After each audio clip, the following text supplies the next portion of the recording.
Good morning, everybody. Thank you, Juan, for having me, and I'm excited to be here. I just moved to Charlotte a couple months ago, so really excited to join the startup ecosystem here. In case we haven't met yet, my name's Ted with Whirl. There it is. Let's go. So I trust my friend Ben with pretty much anything. For example, if he tells me I'd like a movie, I'll watch it. If he tells me about a restaurant that has great food, I'll go check it out. And similarly, if Ben tells me I'd get along with Maddie, one of Ben's friends, Ben's word is enough for me to go ahead and meet Maddie. Now, all three of these are true stories. Ben recommended the movie to me, I Am Legend, told me to check out Copper over here in Charlotte, and also, about a year and a half ago, introduced you to Maddie. And we've been together ever since. So thank you to Ben. And now, taking a deeper dive into the history of setting up your friends, it's actually as old as human civilization itself, dating all the way back to the Greek proxenoi with a couple, like a famous dynamic duo like Cleopatra and Caesar, all the way up to my parents, another dynamic duo, who met on a blind date in 1986. Right on. So what does matchmaking look like for my generation and Gen Z? So 83% of Gen Zers expect to meet their significant other through a mutual friend. Yet 26 million of us are spending our time on dating apps where that isn't an existing option to meet through a mutual friend. The customer experience, dating apps are frustrating. For those of you in the audience that may have been on one, I'm sure you can relate with this. And for those of you that haven't, let me just say on behalf of the rest of us that you're lucky. I've seen this through my own the eyes of my own lens, as well as my friends, as they've gone through their own dating journeys. But overall, daters articulate their two biggest problems are the lack of accountability and hours wasted searching for matches. And now Whirl is the digital version of the way people have met for centuries. Think of meeting through mutual friends, but with a little bit of help from an app. So what does that app look like? Here's what Whirl looks like. We have two types of users on the platform, both matchers and daters. And you're looking at this screen from the perspective of the matcher. Alex is making matches for his friend David. Madeline, who you'll see here, is within Alex's social graph. So think of a second or first LinkedIn connection, but instead of being your boss, Madeline is someone that's compatible with your best friend David. Here are some initial testimonials. People love Whirl. These are early adopters for some of the reasons I already highlighted. I'm sure you guys have seen hundreds of dating apps over the years and been pitched countless, so I really like to highlight what makes us really different in this crowded space. And the matchers are really what make us unique because they can't be on any other dating platforms. And the reason for that is that they're actually usually in relationship. So we have Cuffed Catherine here as a sample user for us. Yeah, so she's highly motivated to bring her friends to her same stage in life, and that's why these people are our super users. Bring your friends to your same stage in life. Think of like wanting to go on a double date to get mocha lattes with your best friend. Sounds pretty great. So you might be wondering, like, this sounds unique and all that, but does it really work? And I can promise you that it does. I built a Google Sheet spreadsheet to set up my friends and scaled it to over 1,000 dates across 9 geographies with actually over 30 matchers on the platform. This was back when I was in college. Since then, we've grown up a little bit out of Google Sheets, and we launched our app in January here in Charlotte. We actually doubled our users each of the last 3 months with no marketing spend. We're really excited about our growth there. And you might be wondering how we did this. Our go-to-market is scrappy, to say the least. Our initial users were found on the streets of Charlotte, from the Charlotte Rail Trail to bars like Suffolk Punch. And we're entering into the stage 2 growth strategy where we just unlocked that the matchers are actually our catalyst for growth. So what we've seen is that matchers are willing to invite their friends and get them on the platform. And so our go-to-market has actually been targeting the matcher. At scale, we'll grow by targeting ambassadors and paid media, which is what my background is in. And speaking of background, let's meet the team. So my name's Ted. I'm the founder, the co-founder and CEO of Whirl. Outside of Whirl, I've had experience in internships leading teams in marketing and sales.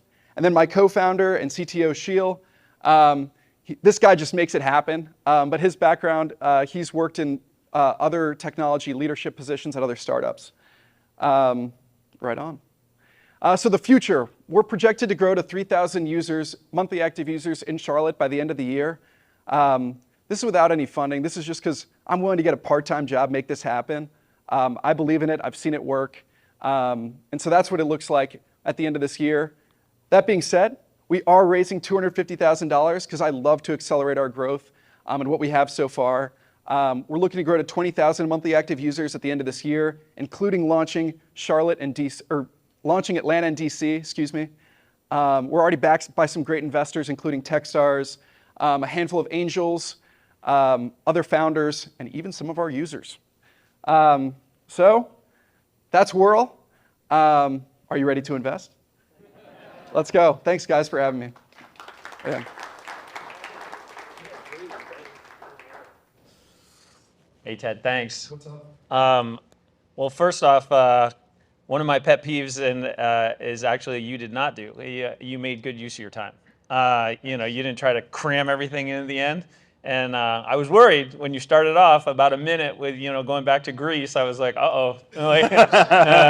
But I like it. One thing I'm not clear on is just high-level business model. It's which didn't come out. Like, I don't understand Monetization. Yeah, monetization, exactly. It's just like who spends money. Great question. And then I'm just gonna fire some things at you. Like, you don't necessarily need to answer. Like and the other one is, I wrote it down, like, so the difference between your idea and is accountability, and which is huge.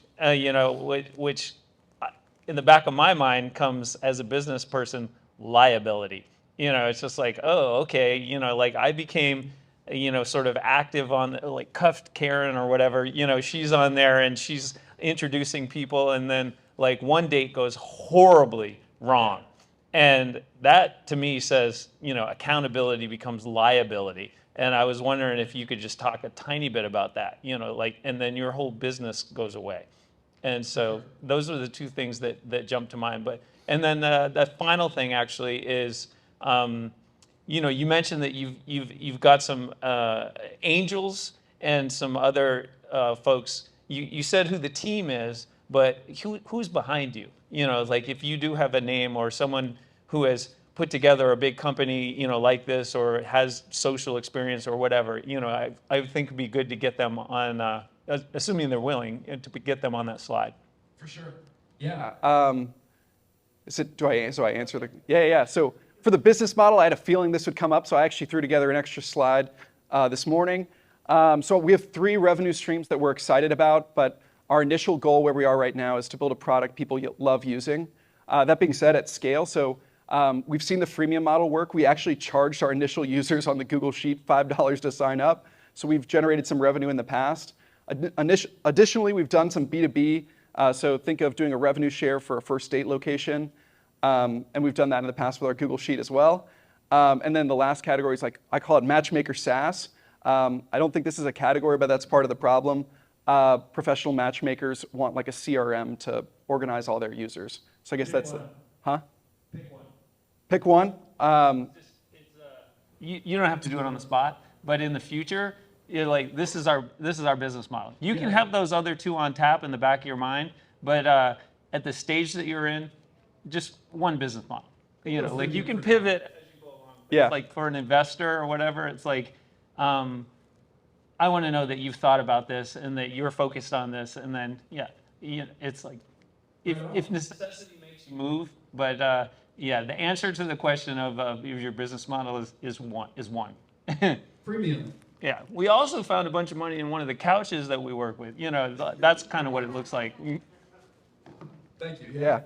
And then, do I keep going, or I don't know, whatever you want. Go ahead.